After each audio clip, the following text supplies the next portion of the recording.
Olá pessoal, um bom dia a todos. O Jackson Abrão Entrevista tem o prazer de receber hoje a professora Zanza Gomes, doutoranda em comunicação pela Universidade Federal de Goiás. Mas você tem outros títulos, pode falar sobre eles, né? Bom dia, seja Bom bem-vinda. dia, Jackson. Obrigada pelo convite. Vamos ficar no doutoranda, conforme a gente for conversando, os outros vão aparecendo. Ó, primeiro nós vamos falar do novo ministro da Educação. Olha o que ele diz, o Camilo Santana. Ele diz que para o país virar a página do mau ensino é preciso um pacto nacional movido a metas, meritocracias e mais dinheiro. Este é o grande desafio, né? Exatamente. A educação precisa ter investimento e a gente passou nos últimos 6 anos, por um retrocesso de cortes na universidade, cortes em todo o ensino básico, o ensino fundamental.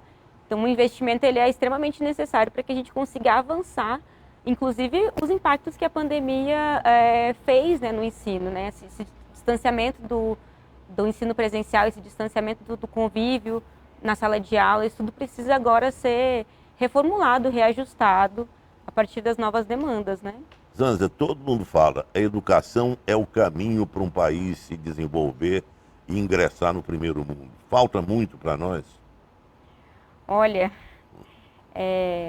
profunda essa pergunta, porque nós ainda temos um grande contingente de pessoas que não acessam a educação, né? Que não acessam o ensino básico.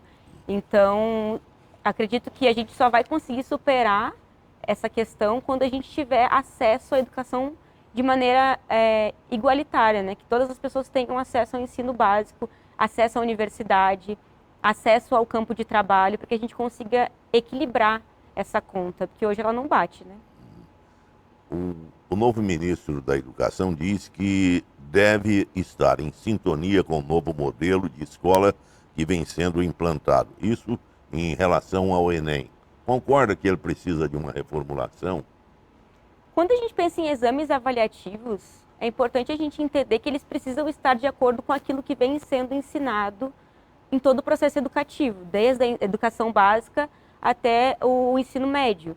Então, se o Enem ele não está de acordo com isso, é preciso sim que a gente faça essas revisões para adequar esse conteúdo. Que não é possível que a gente cobre num exame avaliativo algo que essa estudante não teve acesso no ensino básico e fundamental. Quais são as carências da universidade brasileira nesse momento? Eu acredito que a maior carência seja relacionada a investimento. Nós tivemos muitos retrocessos em relação ao investimento na universidade pública, cortes de bolsas, né?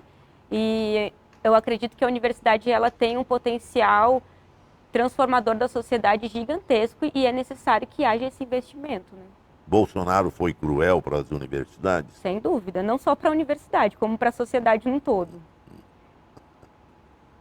Cruel. Outra coisa que nós vamos conversar agora é sobre racismo.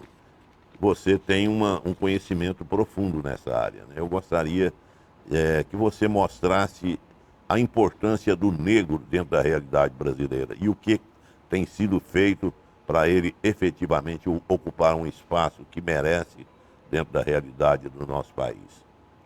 O Brasil ele é composto por 3 grupos étnicos: os brancos, os indígenas e as pessoas negras.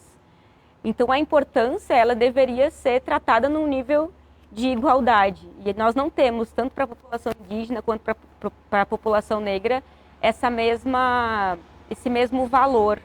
Nós não somos pessoas que podemos dizer que somos o alicerce da sociedade brasileira. Então a gente precisa, ainda tem uma grande luta pela frente para reconstruir esse lugar de direito, que é o lugar da educação, que é o lugar da saúde, que é o lugar de poder falar a partir das suas próprias experiências, é ter o acesso a bens, né? Acesso à comunicação, para que a gente possa estar ocupando e ter na sociedade os mesmos direitos que as pessoas brancas, porque até o momento nós temos muitos deveres e poucos direitos. Sancionada uma lei que tipifica como crime de racismo a injúria racial. É um grande avanço, porém são os desafios maiores ainda para o cumprimento dessa lei? Tipificar é super importante, porque eu acredito que isso vai modificar a maneira como as pessoas hoje atuam com o racismo, porque a gente entende que as pessoas elas cometem o crime e elas sabem que elas vão pagar uma indenização e que elas vão ficar impunes dessa penalidade. Então é importante sim que a lei endureça, enrijeça esse sistema, mas é mais importante ainda a gente conseguir compreender que, enquanto sociedade, nós temos que atuar para que a lei seja de fato aplicada. Então é importante que nós consigamos fazer as denúncias, que a gente apoie essa vítima do racismo, que a gente entenda e compreenda que o racismo ele existe, que existem várias formas de manifestação desse racismo, porque muitas vezes a gente acha que o racismo é você ir lá e agredir uma pessoa fisicamente. Mas existem várias formas que o racismo opera na nossa sociedade. Objetivamente, essa lei pode diminuir a incidência desse tipo de crime?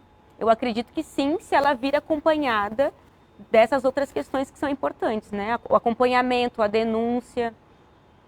Quais são as ações afirmativas que são importantes para melhorar a inclusão da pessoa negra, criando mecanismos de redução de desigualdades? Nós somos plurais, né? Cada pessoa negra vai ter a sua necessidade. Mas eu acredito que quando a gente fortalece as políticas de ação afirmativa, quando a gente fortalece as políticas de permanência na instituição, na educação de modo geral, a gente está conseguindo diminuir essas desigualdades sociais, porque a gente precisa entender que tudo começa pela educação. É a educação que vai fazer com que a gente acesse outros espaços dentro da sociedade. Uma reflexão sobre o espaço das mulheres nas últimas eleições. Eu gostaria de saber por que a mulher ainda está tão distante do poder. A mulher, né, as mulheres na sociedade brasileira, elas acumulam diversas atribuições. Então, o campo da política ainda é um campo incipiente quando a gente pensa em representatividade das mulheres. Mas isso não quer dizer que a gente não esteja fazendo política em outros espaços, né? Os espaços comunitários, o próprio espaço da família, os espaços de liderança dentro de coletivos, dentro de organizações. Então a política ela ainda é um lugar que a gente precisa ter uma incidência maior, mas é muito gratificante saber que nós temos Aniele Franco, Sônia Guajajara, entre tantas outras que estão tendo uma maior projeção, né, seguindo os caminhos de Benedita, por exemplo, né, outras mulheres negras que vieram antes. Lembrando que a mulher é maioria do eleitorado brasileiro, né? O crescimento, a representatividade dela pode e deve ser aumentada, concorda? Com certeza. Até para que a gente consiga trazer pautas desse universo que as mulheres vivenciam. Se a gente não tem essa representatividade dentro da política, provavelmente as demandas sociais do universo das mulheres não vão estar pautadas lá. Outra coisa que eu gostaria de saber, além de professora, você também trabalha em outras frentes, né, interessantes, como capoeira, né? Eu gostaria que você falasse sobre isso. Exatamente. Também sou angoleira, faço parte da Capoeira Angola. A gente sabe que existem algumas capoeiras, né? Então a gente não pode dizer que existe uma única. E nesse universo da capoeira eu sou angoleira. O que mais que a Zanza faz? Dentro da universidade ou fora da universidade? Dentro da universidade eu faço parte de grupos de pesquisa. Atualmente estou terminando de produzir a escrita da minha tese de doutorado, que também pesquisa valores civilizatórios africanos, pesquisa a importância da capoeira como um fundamento para a vida. Mas também sou professora, também sou mãe de pet.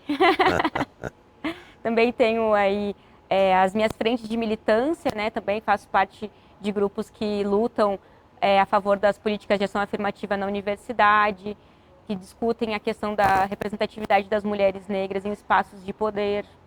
Você pensa em ser candidata? Não. Hoje o meu campo de atuação é a educação mesmo, é onde eu acredito que a minha presença pode fazer a diferença, né? É um lugar onde eu me identifico nessa parte de formação de professores, de formação de estudantes, né, para a vida. Então é onde eu... Eu gostaria de saber de você a influência ou os malefícios que a polarização política provocou na universidade brasileira?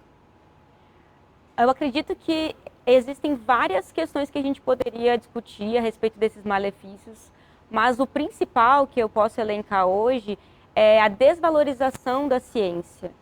É você não acreditar mais que a universidade ela é um espaço formador de diversos profissionais que vão atuar na área da saúde, na área da educação, na área da política.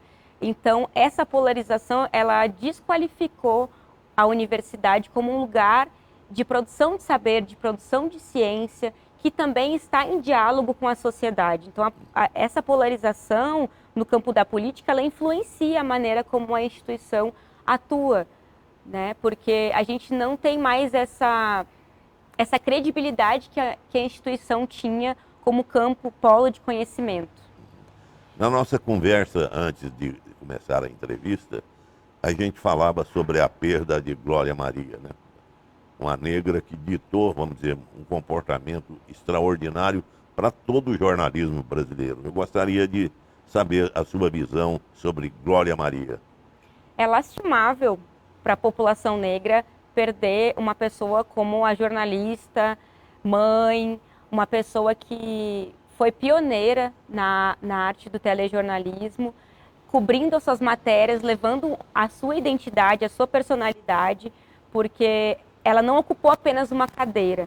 Ela foi uma pessoa que conseguiu levar para o seu ofício, para o seu fazer, a sua própria identidade, a sua própria personalidade para trazer para nós a notícia, para trazer para o público a informação de maneira acessível. Então, ela era bastante desenvolta, né? Inovadora, né? Exatamente. Então, é uma grande perda para a nossa sociedade de modo geral, porque ela foi referência e ela alicerçou esse caminho para que muitas outras jornalistas conseguissem se visualizar naquele espaço, né?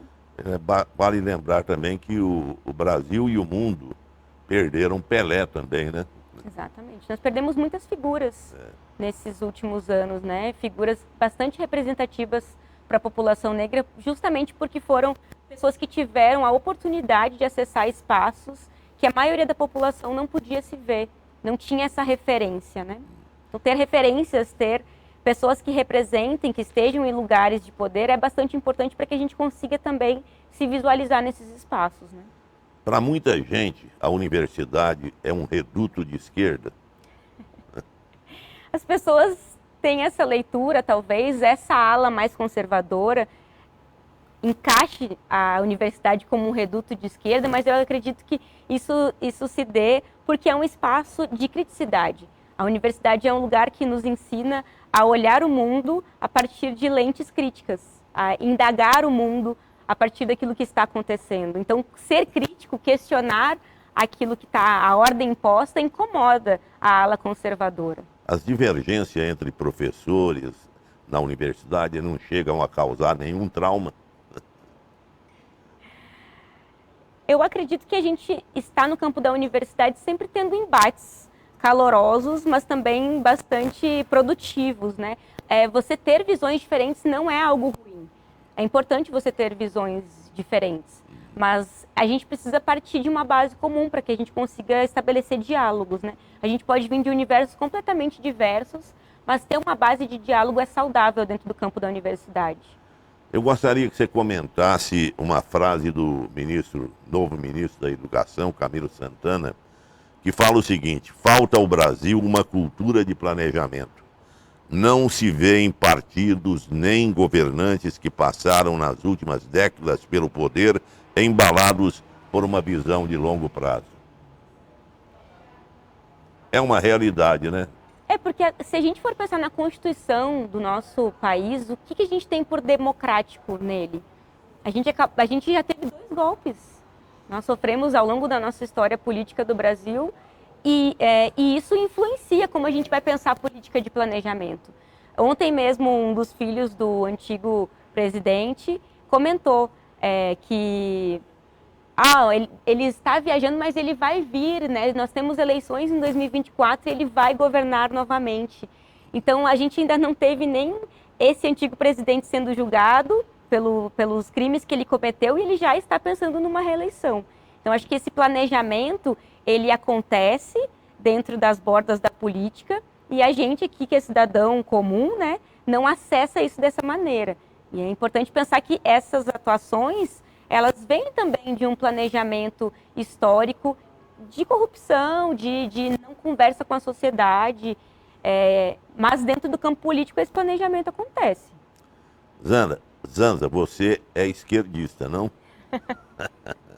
Eu sou uma pessoa que sempre vou me posicionar politicamente a favor de políticas públicas, a favor de políticas sociais, a favor de uma sociedade mais igualitária, em que todas as pessoas tenham acesso aos mesmos direitos e deveres. Então, se isso é ser esquerdista, então eu sou esquerdista. Zanza, você continua com a palavra para a gente encerrar essa entrevista. Pode acrescentar alguma coisa que você achou que faltou no nosso bate-papo? Eu acho que queria agradecer a possibilidade de estar aqui dialogando contigo. Eu acredito que os temas que você levanta são extremamente importantes para a nossa sociedade. E para que a gente pense numa sociedade justa e equânime, é necessário que a gente tenha, assim, esse canal de diálogo que privilegie a conversa com pessoas diversas, né? Então, eu, enquanto uma mulher negra, acadêmica, estar aqui conversando contigo, eu acredito que é também uma abertura para que outras pessoas do campo da universidade ou não possam estar aqui trazendo seus pontos de vista, porque a gente não tem uma visão uniforme do que é ser negro na sociedade. Não existe uma única forma de ser negro na nossa sociedade. Então, é importante que a gente tenha falas plurais, né? Que essas falas plurais sejam contempladas em espaços de comunicação como é o teu programa. Muito bom te ouvir, viu, Zanza? Muito bom mesmo. Agradeço a sua participação. E o Jackson Abrão Entrevista volta na próxima segunda-feira, às 10 da manhã. Um abraço a todos e até lá.